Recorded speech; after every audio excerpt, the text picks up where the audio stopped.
హల్లెలూయా, స్తోత్ర. సంతోషకరమగు వర్తమానము పంచుతూ పోదాం సర్వలోకము.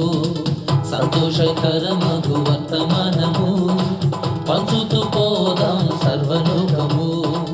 అందరి కోసం అందరి కోసం అందరి కోసం యేసు పుట్టెను. సందడి చేద్దాం సంగీతంతోను.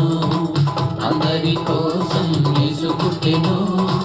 సందడి చేద్దాం సంగీతంతోను. Praise the lord. హల్లెలూయా.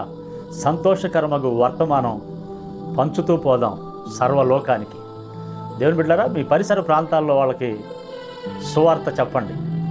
యేసు పుట్టాడని, రక్షకుడు పుట్టాడని, మన పాపముల కొరకు, మన శాపముల కొరకు, మన దరిద్రత కొరకు విడుదల ఆయన మనకు అనుగ్రహించడానికి ఆయన పుట్టాడని, నీ దరిద్రత, నీ పాప శాపాలన్నీ ఆయన మీద వేయబడ్డాయి.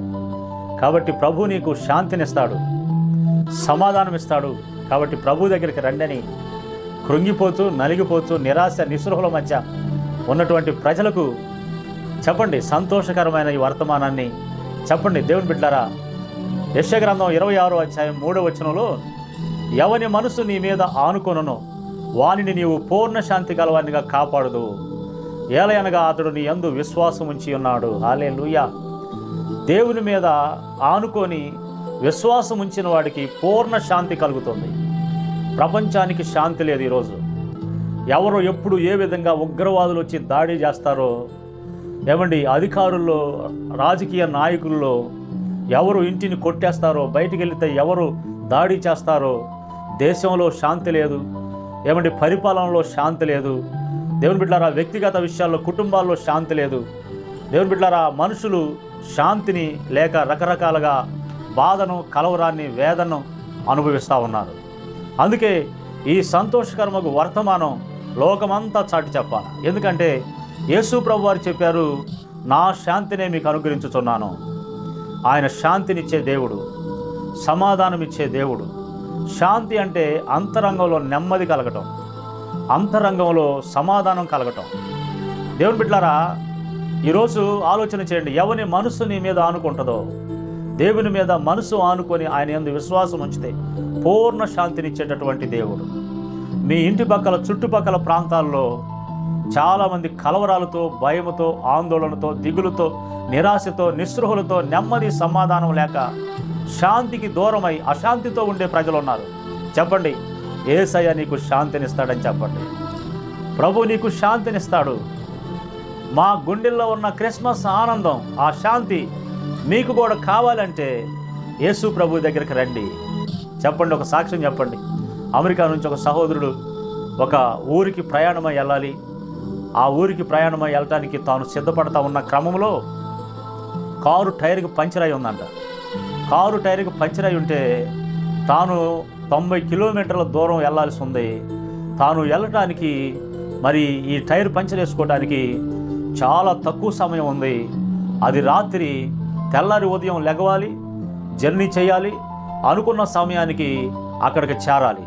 కాబట్టి రాత్రి అంతా కూడా ఇతను ఉదయాన్నే పంచర్ల కొట్లు, టైర్లు ఎప్పుడు తీస్తారు, ఆ కొట్లు పంచర్ ఎప్పుడు వేయించుకోవాలి అని చెప్పి కలవరంతో అతను టయానికి వెళ్ళగలుగుతానా లేదా, మిస్ అవుతానేమో, మరి ఈ ప్రోగ్రాం మిస్ అయిపోతామోనని చాలా కలవరంతో, టెన్షన్తో ఉన్నాడు.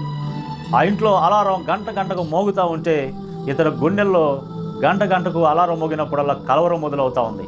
సమయానికి వెళ్ళగలుగుతానా లేదా, అనుకున్న టయానికి వెళ్ళి ఆ ప్రోగ్రాంలో పాల్గొంటానా లేదా అని చెప్పేసి కలవరపడుతూ ఉన్నాడు. ఇలా కలవరపడుతూ ఉన్న సమయాలలో అంతరంగంలో యేసు ప్రభువారు చెప్పిన మాట గుర్తొచ్చింది. ఎవని మనసు నీ మీద ఆనుకొనునో వారిని పూర్ణ శాంతి గలవానిగా చేస్తాను, నా శాంతినే మీకు ఇస్తాను అని. అప్పుడు యేసు ప్రభువారు ఆల్రెడీ ఆయన చెప్పాడు శాంతినిస్తానని. నేనెందుకు కలవరపడాలి? నా పనులు సమయానికి దేవుడు చేస్తాడు, నా పని సమయానికి దేవుడు ముగిస్తాడు. ఇలాంటి పరిస్థితుల్లో నేను ఎందుకు కలవరపడాలని, ప్రభువా నా అంతరంగంలో శాంతినిచ్చావయ్యా అని ఆ శాంతిని హృదయంలోనికి ఆహ్వానించి యేసయ్య వైపు చూసినప్పుడు కలవరం అంతా కొట్టివేయబడింది. సమయానికి పంచర్ వేయించుకున్నాడు టైరు. సమయానికి జర్నీ చేసి వెళ్ళవలసిన ప్రోగ్రాంకి టయానికి వెళ్ళిపోయాడు. దేవుని బిడ్డలారా చూడండి, ప్రభు శాంతిని ఇస్తున్నాను అని చెప్పేసి అన్నాడు. ఎవరి మనసు ఆయన మీద ఆనుకుంటుందో, ఆయన యందు విశ్వాసం ఉంచుతారో శాంతిని ఇస్తానని చెప్తున్నాడు. దేవుని బిడ్డలారా, మనుషుల్ని ఆనుకుంటాం. రకరకాలైన పరిస్థితులు మనకు ఎదురైనప్పుడు ఎవరి మీద ఆధారపడితే, ఎవరిని ఆనుకుంటే పని అయిద్దా, ఇలాగా మనం చూస్తాం. చివరికి నిరాశ నిస్పృహలు చెందుతూ ఉంటారు. చూడండి, అప్పుల నుంచి చాలామంది, ఆర్థిక ఇబ్బందుల నుంచి చాలామంది. దేవుని బిడ్డలారా, ఇవన్నీ ఒక ఎత్తు అయితే పాపము చేసి చాలామంది నెమ్మది సమాధానాన్ని కోల్పోతారు.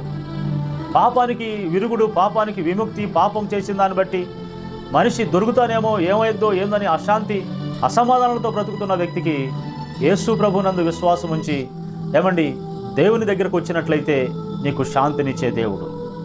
ప్రభు ఎప్పుడో ఆయన చెప్పాడు, నా శాంతిని నీకు అనుగ్రహిస్తానని.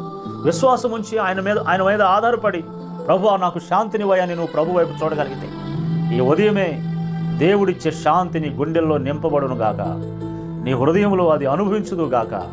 ప్రార్థన చేద్దాం. సర్వకృపనిధి యేసు ప్రభువా, నీ గొప్ప కృపకి స్తోత్రాలు. ఎన్నో పనుల్లో మేము కలవరపడుతున్నాం నాయనా, వేదన పడుతున్నాం, అసమాధానంతో, అశాంతితో, తొందరపాటు, రకరకాలైనటువంటి కలవరాలతో ఉన్నాం. కానీ మీరు అన్నారు, నా శాంతిని మీకు ఇస్తున్నానని, నీ మీద ఆనుకుంటే పూర్ణ శాంతి కలవానిగా చేస్తానన్నారు. కాబట్టి ఈ మాటలు వింటున్న ఈ బిడ్డలు ఈ క్రిస్మస్ దినాల్లో యేసయ్యా నీ మీద ఆనుకొని పూర్ణ శాంతిని పొందుకొని ఈ క్రిస్మస్ యొక్క శాంతి అనేకులకు పంచేటట్లు నీ బిడ్డలను ఆశీర్వదించమని యేసు నామములో ప్రార్థిస్తున్నాం తండ్రి. ఆమేన్, ఆమేన్.